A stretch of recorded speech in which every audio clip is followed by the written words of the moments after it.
On va maintenant partir pour une ville qui ne manque pas non plus de créativité. Troyes a longtemps été le fief de l'industrie textile, une cité du Moyen-Âge totalement façonnée par les artisans et qui a gardé encore aujourd'hui cet amour du savoir-faire. C'est là-bas que Vincent Ditch et Christophe Annès nous emmènent en week-end. Regardez.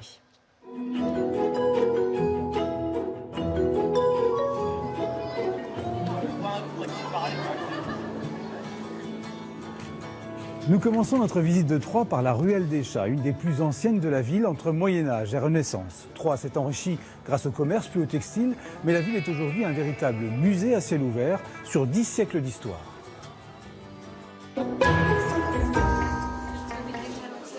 Alors nous sommes ici devant la maison dite du boulanger. De l'autre côté, vous avez la tourelle de l'orfèvre. La particularité de cette maison, c'est que ce fut la première qui a été sauvée dans le quartier. Tout le quartier de la maison du boulanger est un passage obligé pour toute visite de Troyes. Un quartier de haute maison à pans de bois, sauvé de la destruction dans les années 60 et patiemment rénové depuis, dans le respect de la construction initiale, malgré tous les aléas subis depuis 500 ans. L'avantage des maisons à pans de bois, c'est que ce sont les assemblages tenons mortaise chevillés qui permettent une certaine déformation.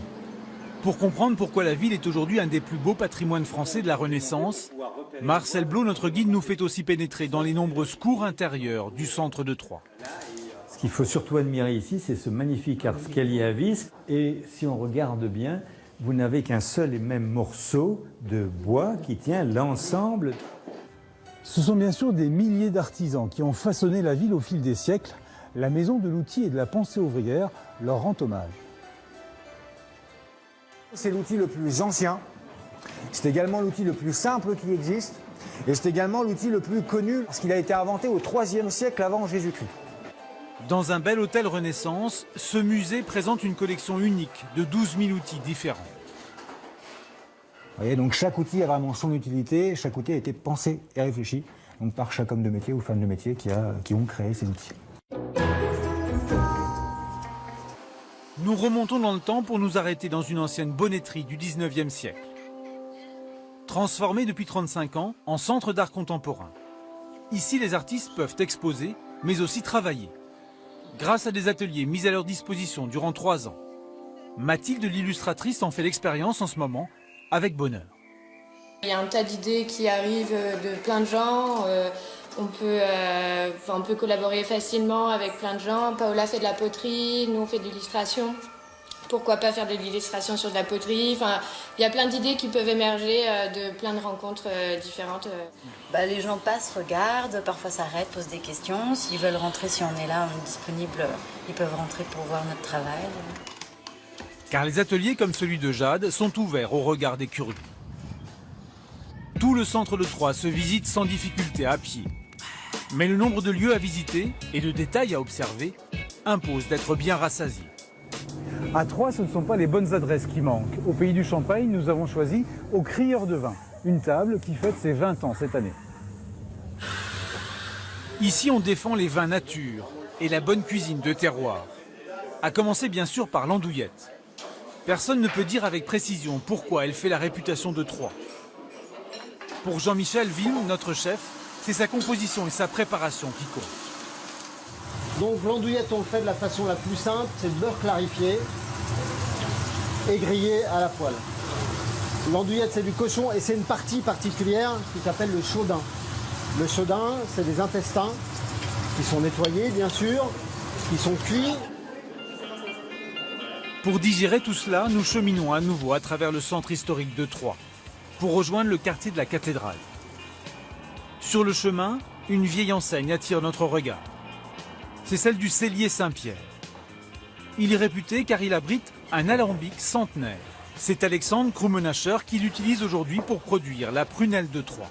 C'est les noyaux de la prunelle qui sont broyés, mis en macération dans l'alcool, double distillation. Il y a d'autres ingrédients naturels qui composent cette liqueur, mais qui sont secrets en fait. C'est la recette de 1840, donc on s'attache justement à bien conserver cette même recette. Un digestif au goût d'amande, bienvenu avant de repartir à la découverte de notre hébergement insolite. Arnaud, enchanté. On est chez vous? Oui, tout à fait. Maison Maison du Dauphin à Troyes, une des plus anciennes maisons de la ville. Une des plus penchées aussi. Entièrement rénovée par les parents d'Arnaud Petitjean, à l'identique de sa construction en 1472. Avec pierre d'époque et coursive entre les appartements qu'il loue, même pour une nuit. Mais on vous rassure, le plancher a été remis à niveau depuis que la maison s'est affaissée. Ici, c'était des canaux, beaucoup de canaux, et avec de l'eau. Donc, et en dessous, c'était très humide, et je pense qu'à un moment donné, le sol s'est effondré. Et donc, la maison a penché. Après une bonne nuit entre les boiseries moyenâgeuses, c'est un autre lieu historique inhabituel qui nous ouvre ses portes. La synagogue de Troyes. Nichée au milieu de 3 belles maisons typiques de la ville, elle a été en grande partie rénovée pour s'ouvrir aux touristes et leur faire découvrir Rachi. Vous avez compris que c'était le commentateur le plus éminent du judaïsme dans le monde entier. Et toujours aujourd'hui, quand on commence son instruction religieuse, on commence par éclairer le texte par Rachi. Né à Troyes au XIIe siècle, le savant Rachi avait été un peu oublié. La communauté juive de la ville a donc créé une maison Rachi autour de la synagogue. En France, il n'y a pas beaucoup de synagogues qui s'ouvrent au public. Et nous, on a décidé de passer cette étape-là, de communiquer sur Rachi, ce que représente le commentaire de Rachi pour le judaïsme, et même au-delà, bien au-delà du judaïsme. Aujourd'hui, Troyes compte 10 000 étudiants pour 60 000 habitants. La ville bouge donc de plus en plus aussi en soirée. Nous finissons notre week-end au bar The Message pour boire un verre, acheter un disque et assister à un concert. L'avantage aussi de ce côté village où tout le monde se connaît un petit peu, c'est que voilà, tu bouges d'un endroit à un autre sur une soirée, tu vois plein de petits concerts, tu vois plein de gens, etc.